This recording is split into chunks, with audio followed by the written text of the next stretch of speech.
Isang sakit sa balat na dala ng fungal infection, tinatawag na tinea o dermatophytosis. Ang kondisyon na ito ay hindi man gaano kaseryoso, ngunit kadalasan nagdudulot ito ng stress at kabawasan ng kumpiyansa sa sarili sa hindi kaaya-ayang itsura nito at nagdudulot ng sobrang pangangati sa balat. Kapag naapektuhan ng buni ang balat, nagkakaroon ito ng bilog na patsi-patsi, habang ang gilid na bahagi ay nagiging kulay pula o brown at mas nakaumbok kumpara sa gitna. Bukod pa dito, nagkakaroon din ito ng parang kaliskis at namumuti. Ibabahagi ko naman sa inyo ang mga natural remedies at mga paraan para makontrol ang problema sa fungal infection. Mga halamang gamot na pwedeng gamitin. Acapulco. Ang halamang Acapulco ay makikita sa iba't ibang bahagi ng Pilipinas na mayroong iba't ibang pangalan, depende sa lugar. Tinatawag ito as bayabas-bayabasan, sunting sa Bisaya. Ang korte ng dahon nito ay pahaba na paublong at namumulaklak ng kumpul-kumpul na kulay dilaw. Kilala ito sa katangian na mabisang panlaban sa mga fungal problems tulad ng buni, alipunga, an-an, hadhad, galis at kurikong, at iba pang mga sakit na dala ng fungi at bakterya. Isa rin ito sa 10 halamang gamot na aprobado at iniendorso ng Department of Health, at sa kasalukuyan, isa ang produkto na gawa sa Acapulco ang tinatangkilik ngayon sa market. At tungkol naman sa kung papaano ito ginagamit, gamit ang 8 hanggang 10 piraso ng dahon ng Acapulco, hugasan ng maigi, dikdikin hanggang sa magkatas, gamit ang pure na katas, pahiran ng apektadong bahagi gamit ang cotton swab. Gawin ito 2 beses sa isang araw.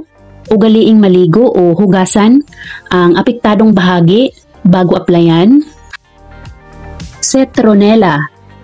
Ang citronella ay kadalasang napapagkamalan na tanglad. Mga paraan para makilala ang citronella. Una, ang amoy ng citronella ay parang amoy panglinis o kalinyada ng mga pabango, lotion at sabon, habang ang tanglad ay amoy pagkain at mas mild kumpara sa citronella. Pangalawa, ang kulay ng stem ng citronella ay may pagka-reddish. Pangatlo, mas malapad ang dahon ng citronella kumpara sa tanglad. Ang citronella ay kilala na isa sa ginagamit na pangunahing sangkap sa paggawa ng mga produkto na pangtaboy insekto tulad ng spray, lotion, sabon, mga essential oils, shampoo. At ayon sa ginawang pag-aaral sa citronella, ang langis na matatagpuan sa citronella ay nagtataglay ng malakas na antifungal effect, dahilan para makontrol ang buni at mga sakit na dala ng fungus. Tungkol naman sa paggamit ng citronella, kadalasan itong dinidikdik at pinapakuluan at ginagawang panglanggas o panghugas sa sugat at apektadong bahagi ng katawan or para ma-preserve natin ang citronella. So, gamit lang ang 3 hanggang 5 tasa na tinadtad na citronella, dikdikin hanggang sa magkatas, haluan ng pure coconut oil. Ang coconut oil ay isa ding powerful na antifungal at mayroon din itong antimicrobial properties. At ang maganda pa sa coconut oil, magsisilbi din ito as natural moisturizer at nakakatulong sa mabilis na paghilom ng sugat at nakakatulong din ito para maiwasan ang skin irritation. Soothing din ito sa skin. So, ihalo lang natin ang 2 tasa na pure coconut oil. Lagyan ng malinis na tela ang takip para maiwasang pasukin ng tubig ang mixture. At takpan ng maigi. Gamit ang kaldero. Lagyan ng 5 tasang tubig. Lagyan ng patungan. At isa lang ng 30 to 40 minutes sa pinakamahinang apoy o temperature. Palamigin at ilagay sa malinis, may takip at na-sterilize na garapon o bote. At ilagay sa area na hindi naaarawan. At tungkol naman sa kung paano gamitin ang citronella oil, ipahid lang ang citronella oil sa apektadong bahagi ng 3 beses sa isang araw. Luyang dilaw. Ang luyang dilaw ay isa rin sa madalas ginagamit sa mga fungal infections. Marami na rin ang mga naisagawang pag-aaral tungkol dito. At epektibong remedyo rin ito para maibsan ang pangangati ng balat. At tungkol naman sa paggamit ng luyang dilaw, so gamit ang sariwang luyang dilaw, dikdikin at itapal sa affected area. Maaari din gumamit ng turmeric powder, haluan ng kaunting tubig o coconut oil, gawing paste, at ipahid sa apektadong bahagi 2 beses sa isang araw o hanggang sa gumaling ang buni. Oregano. Ang oregano ay kilala na mabisang halamang gamot sa maraming sakit.